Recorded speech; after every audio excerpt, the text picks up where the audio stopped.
Olhem bem para esta igreja. À primeira vista pode parecer só mais uma das muitas que encontramos em Portugal, certo? Mas as suas paredes, aparentemente modestas, escondem uma história que é, uau, épica. Uma história de sobrevivência, de reinvenção, de arte que se estende por quase 1000 anos. Vamos lá mergulhar nos seus segredos. Isto leva-nos, claro, à pergunta principal. Como é que um edifício destes sobrevive a séculos de história, a um terremoto absolutamente cataclísmico e, em vez de se tornar uma ruína, renasce das cinzas para se transformar num autêntico guardião de tesouros? É precisamente essa a história que vamos desvendar hoje. Ok. Para percebermos esta capacidade de sobrevivência quase inacreditável, temos de ir mesmo à raiz de tudo. Temos literalmente de escavar até às suas fundações. E o que se encontra lá, bem, é um fascinante mistério de duas culturas. E aqui está o primeiro grande segredo. A Igreja de Santiago não foi construída do zero. A sua origem é, na verdade, bastante enigmática porque ela assenta sobre uma estrutura muçulmana ainda mais antiga. Imaginem só, esta fusão de mundos, logo ali a partir do século XIII, deu-lhe um caráter completamente único desde o primeiro dia. E a partir daí a sua importância só foi crescendo.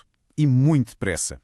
Foi fundada no século XIII, logo em 1270 é doada ao bispo de Silves e quando chegamos ao século XV já era a igreja matriz. Quer dizer, o centro religioso de uma paróquia enorme.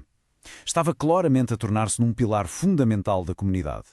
Mas toda esta estabilidade construída ao longo de séculos estava prestes a ser abalada da forma mais violenta possível. Chegamos agora, talvez, ao momento mais dramático de toda a sua longa vida. 1755. Esta data, para a história de Portugal, diz quase tudo. O terremoto, o grande terremoto, atingiu a igreja em cheio. Os danos foram brutais e, pela primeira vez, a sua sobrevivência esteve mesmo em risco. Reconstruir foi, sem exagero, uma tarefa hérculea. Pensem nisto, os danos eram devastadores e, para piorar tudo, não havia dinheiro. A situação era tão, mas tão grave que o processo se arrastou por anos a fio. Foi preciso chegar a 1763 para que o próprio rei, Dom José I, intervinhasse.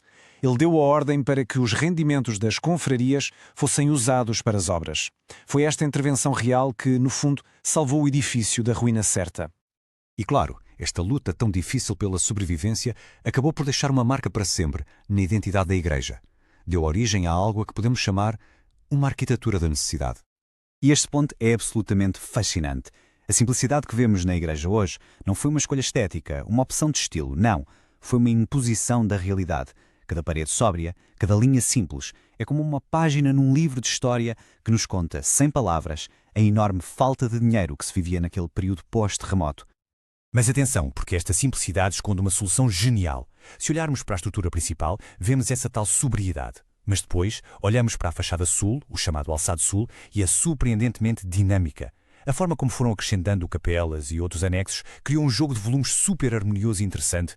É o exemplo perfeito de como a necessidade pode ser a mãe da criatividade, não é? Agora vamos mudar o foco para a fachada principal, porque no meio de toda esta sobriedade há um detalhe que quebra completamente com tudo. É este medalhão exuberante do século XVIII, uma autêntica explosão de arte dedicada ao padroeiro Santiago. E a forma como Santiago está aqui representado é crucial para percebermos a sua importância.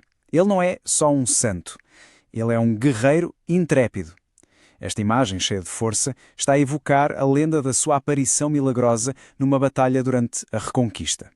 Ou seja, este medalhão é muito mais do que uma simples decoração. É uma afirmação de fé, de história, de identidade. Bem, já vimos como as pedras do exterior nos contam uma história incrível de sobrevivência. Mas, se abrirmos a porta e entrarmos, vamos descobrir que a igreja guarda um tesouro talvez ainda maior. O interior, que tem uma nave única, provoca um contraste surpreendente com o exterior. De repente, estamos rodeados por um autêntico tesouro. Temos retábulos em talha dourada, aquela arte fantástica de esculpir a madeira, temos imagens religiosas cheias de expressão, pinturas de diferentes épocas. De repente, aquele espaço que por fora parecia tão simples, transforma-se numa verdadeira galeria de arte sacra. Mas a história ainda guarda uma última grande revelação. Muitas destas peças de arte, valiosíssimas, não eram daqui. Elas foram trazidas de outros templos da cidade que, por uma razão ou outra, desapareceram. E nisto há uma ironia lindíssima, não acham? A igreja que lutou com unhas e dentes para não desaparecer, acabou por se tornar ela própria num refúgio, num santuário, para salvar a arte de outros locais.